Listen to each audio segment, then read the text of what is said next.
Hello everybody, here's your Strategy Wolf and welcome back to the ninth episode of Strategic Command The American Civil War versus LUTZI or LCanidestroyer. Before we get into the replay, I have two big announcements to make. First of all, since a couple of days I have a new screen, so from now on I'm recording in 2K. Please let me know if it somehow influences or affects somehow the way you can watch the video. In general, I hope I can provide higher resolution from now on. And second of all, when I'm recording this, basically I just started uploading the first 3 episodes of the Let's Play series. So I'm quite excited and I hope you guys are going to watch this. Which also means, since I'm a little bit ahead in production, I couldn't really react too much to the first comments. Or at least I couldn't react in-game to the comments. So yeah, from now on we're catching up with the production and getting closer to the actual date. Which means, yeah, from now on I try to consider what you say and like hints and ideas and so on more often. And yeah, it's only gonna be a more stronger exchange here. Yeah, that's it for the moment. So yeah, thanks for following until this video anyways. And let's go and dig and see what the enemy did last turn. So last turn we had, as far as I remember, like the surprise capture of Cairo in Illinois. Apart from this, not so many other big battles going on, more movements. So let's see what she did. Okay. Once again, Jefferson City. Let's see. Yeah, this looks more promising. Why didn't she attack? Okay, Cairo under attack. I mean, I'm trying to retreat here anyways. More movement into Potomac, some blockading Fort Monroe, interesting. Attacks over the Potomac River, interesting. Like all more or less one-on-one battles, so this is fine for me. But yeah, she has more MPP, so I guess this might sense to start a war of attrition here. Why not? Okay. I'll have a more careful look, as you know already, make myself some notes, and I'll be right back with my results and my actions. After, of course, I'm reading this to you. Union forces secure Fort Hatteras and the Outer Banks. I gotta check out where this actually is. Blockade runners diverted as the Union occupies the Outer Banks. Brigade suffers attrition losses. Union warships in Hampton Road blockade Norfolk. It's regular stuff. This one I need to find Outer Banks. Okay. Okay, see you in a second. Okay everybody, we are back. I had an overview and we come back to all the points in the end of the video. So but we start in the very west as used to in New Mexico, where we conquered this mine with the cavalry last round. Here we're in a stalemate basically. I don't want to attack here, so I'm just gonna secure these little towns over here, Coke Spring and Ojo de Vaca, and yeah, let's see. We need reinforcements to push further north, of course, or maybe we can cut them off here. We don't know.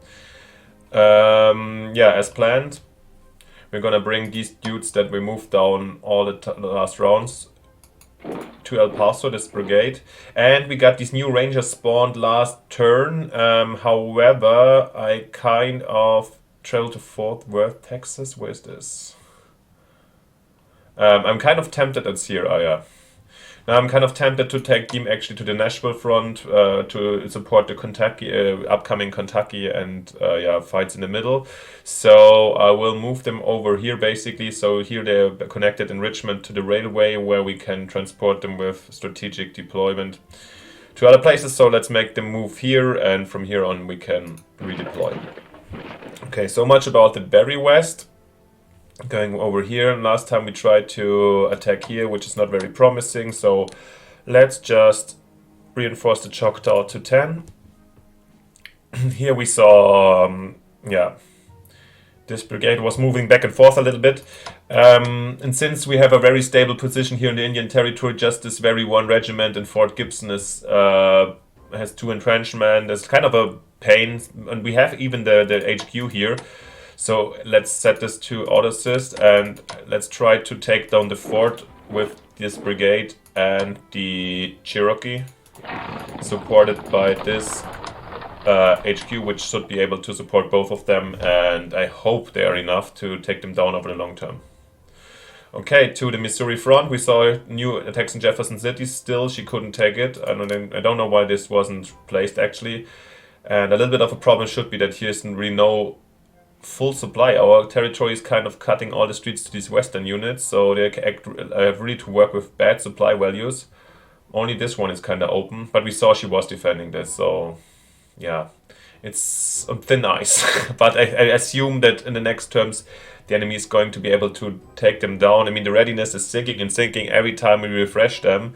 Yeah, and yeah, I don't know. One sincere, like more sincere approaches should take down Jefferson City, and as I told you, which leads to the surrender of Missouri, that makes all of these supply lines basically go to enemy hands. So this is why we're keeping this cavalry here, that I can open up the streets pretty quickly in the event when this happens. However, I dare to keep this, yeah, front position a bit, and I'm gonna move these dudes to Waynesville, just because here these bridges and crossings seem to be a very nice position, and these dudos here, this regiment, I think, yeah, we're quite open from attacks from this side, but I will notice in worst case I retreat a bit.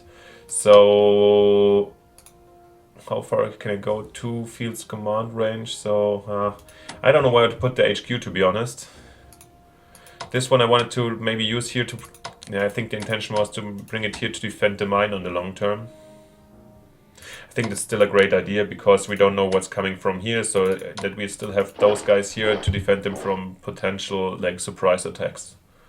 Just cavalry or something coming in, so the regiment will be able to defend this for a short time. This HQ, let's see.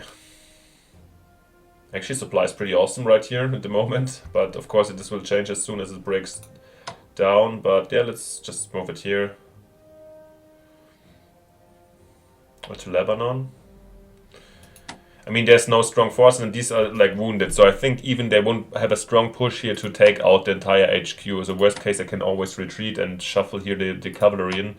So I feel like Lebanon might be a good, actually not a bad place for the Price HQ, even though I know this is kind of risky and I'm like have no real flank protection. However, I'm quite sure there's no massive forces of the enemy around here. Okay, we keep this brigade here in Fort Davidson, and coming to this big surprise of last turn, that this cavalry division was able to actually take Cairo without any fight, which furthermore led to what we originally intended, just to cut these a little bit off, led to both of these brigades again being in zero supply. So again, we managed to build a little Union pocket. Yeah, it's really like, I'm getting a little bit excited. Originally I wanted to retreat just from Cairo. I mean, this city has supply, which is nice, and it's a very strategically good position. Also, speaking of, check it out on Google actually. It's like Google it is like very interesting city at the merger of the Ohio and the Mississippi River and the Cumberland. Yeah, so it's like an interesting town, and historically speaking, I think Ulysses Grant and other famous generals had set up their HQs in Cairo several times. And as far as I know from the single player campaign with the Union, that has started, a couple of units spawn here. So this is a great position for offenses down here. And since I wanted to quickly take these positions a little bit up here, so I have pushed it away from Nashville a bit, I think that this is like really hampering the build up of the Union, just to keep a little bit control for a little bit longer. So I will stay main potentially and just try to destroy these dudes here. So goodbye cavalry brigade. And yeah, I mean, I'll just stick here and yeah, try to reconquer New Madrid, also a little bit of MPP, even if it's not massive, just to get this position clear. And yeah, I mean, controlling here basically, Cairo also blocks off the Ohio River, so if there's boats and so on coming from here, the Union can't really use them right now, which is beautiful. I mean, these boats here, yeah, but then we have also, oh yeah, at least one river boat here. Like, yeah, so see, maybe we can merge them if we manage to control this area of the river for a bit. Yeah, anyways, we stay here with the cavalry division, just in case, because I don't expect them to be pushed out with one strike, and they have 5 supply here, so that's fine. Yeah, great, unexpected success actually. Didn't expect this to happen at all. Okay, here we basically stay in the position. Yeah, the event last turn told us there might be an idea to attack Kentucky proactively, but yeah, not with this kind of force. We don't even have an HQ here. We have no division. This is like just too weak, and I rather fear the consequences. So we hope I can get some extra troops here, and let's see, it's August. So they will join anyways in 1 or 2 months. So let's see if I have a preemptive strike. But I'm kind of, well, I mean, this is amazing. And actually this is, since we're done with the middle now, let's move it to the east, where we saw the most amazing thing for us actually. So not these battles here, the skirmishes at the Potomac, which were like caused losses on both sides. But look at this. The enemy actually retreated from Fort Monroe. We remember that there was the mistake with this brigade that moved up and now is also in a pocket, which we're gonna take down, of course. Oh no, no, it's just... Oh, actually we take this one, perfect. So now we can capture Fort Monroe, which has a 4 fortification without any fight. And you remember, I explicitly, because I saw no chance of conquering it easily, I explicitly ordered this artillery, which makes it at the moment kind of redundant. But okay, we can use it somewhere else, or we'll find a place. But I was waiting for HQ, I was waiting for divisions, and this frees up all my forces here. On top, it secures basically, since I control Norfolk and Fort Monroe, it secures here the James River. So Richmond is basically safe from any threat of naval invasions from this side. Plus, on top, the modificator on the relations to the European powers, if you remember, that I needed to keep the Union troops as far away as possible from Richmond, this is, I think, the maximum level for the bonus, which was kind of like annoyed or like disturbed by Fort Monroe. And this was one of the main reasons why I put so much emphasis. So now I'm getting it for free, which is awesome. Oh, God. Yeah, this is like sometimes, I mean, she's definitely growing, but sometimes she made mistakes. And as you see, this is like still like she put basically the HQ on a amphibious assault, not a transport. She wanted to move it out, I guess, but she put it on the amphibious. So yeah, in the end, I can't really attack it right now or do. Yeah. Oh, that's an option I haven't really considered yet. Let's think about it for a moment. So anyway, let's take out this poor brigade over here. Those boys go to imprisonment, and now we cleared up this thing. And from now, next round, I feel like these units are probably being a little bit of a problem, but they will. I think the relations to the European powers will increase stronger from now on, which is awesome. Yes. This is like, I don't know, I feel like this was a great mistake of the enemy actually, because even like a little brigade here could have held me off for a bit, and the mistake was moving from here, which brought me already in a better position, but still, even the HQ could have defended the position, but yeah. Very, very interesting. Which frees up more, this brigade just stays here for protection for sure. Yeah, this is just an awesome turn for us in this case. Let's think about if we really, because another thing what I was thinking about was we saw the message that they captured Fort Hatteras and the Outer Banks. I wasn't really sure what it was, but it's about this, and you can decide in an event if you want to occupy this with like some naval infantry. I didn't really know that deeply about it, and I think I had a gunboat here. I don't know what happened to it, because if the gunboat now went to the Union, or if it's lost, or if it's coming back with the production next turn or something. I don't see it here, but maybe it shows. I don't know if it shows up. Interesting, but yeah, so we lost the gunboat, but to be honest, the gunboat was meant in this position like just to scare them off, which we don't have any chance versus the frigates, but basically to support any attack on this one. So now the main question for me is actually just, do I sacrifice this gunboat to deal a little bit of a blow to this? I mean, we will not be able to sink it, but HQs are expensive. So how much is a gunboat? 100. What do we need it for? I mean, this area, basically the gunboats are now... I mean, this should be safe since I control both of the harbors. I think they can't move in here. Up here, it's controlled by the Union anyway, so either I think I retreat... Yeah, I can't move through Fort Hatteras now, exactly. I mean, we lose this turn, we checked it out, we're losing 30 MPP through convoy raids. So The enemy activity is there. We have frigates here in this lane. We have some raiding going on here in the south. So definitely the enemy's blockade is getting tougher. However, with the gunboats, I can't fight the blockade anyway. So shall I go, shall I not? Yeah, just for the fun. 100 MPP, so what much the HQ cost? 375. And if I just hit it by a third, 3-4, that should be almost the repair cost should be almost worth the sacrifice of the gunboat. Yeah, well. Gunboat versus... Let's do it, come on. You guys want to see it, I'm sure. Oh, 5 damage, beautiful. I mean, this is going to be sunk by these frigates for sure, but 5 damage should be like 150 MPPs for the Union and 100 for the lost gunboat, so this is acceptable. Yeah. And it'll take the HQ at least one more round when it needs to refresh and so on, so it's actually a fair deal. Okay, coming to the Potomac River, we're not going to do any special movements up here, just reinforce the ones we can. Yeah. Exactly, 10. The green ones already activated the mode where I see which ones are refreshable. These ones I cannot, because you see they have supply 5 here in this area, which means I can't refresh them more than 8. However, I'll use my reserves here, because... and do the shuffle, so hopefully I will be... okay, I'll be able to reinforce them next turn, I assume. Oh! Ooh. I didn't actually, this was not my reserve. Oops, this was a little bit stupid because he is actually the front line, but I think with the 1 brigade they will not be able to push through this forest. So this is fair enough.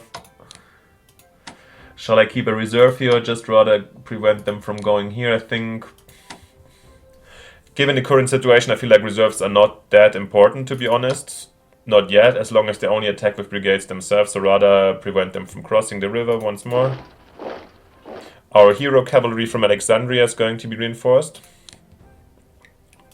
And yes, and then let's see what we're gonna do here in Western Virginia. We moved this brigade over here so it can defend Charleston. This was the idea.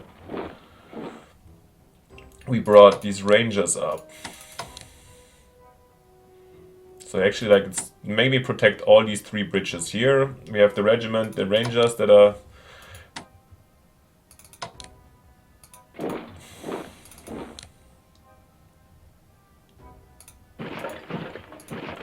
Okay, this is fair enough, I think.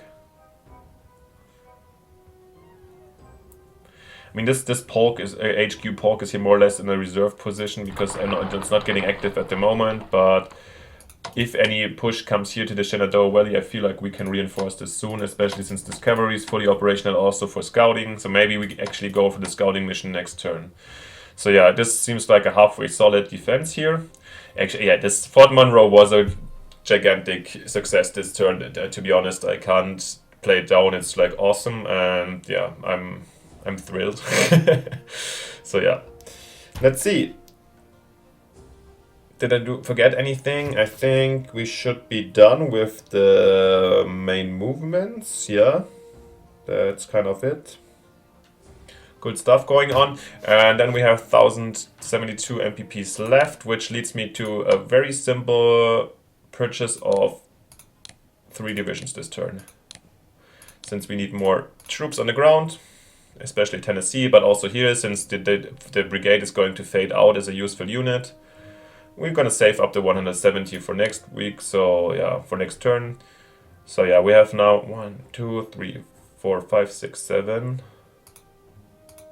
8 divisions at least in production. They're coming in starting in September. So yeah, this is a good sign.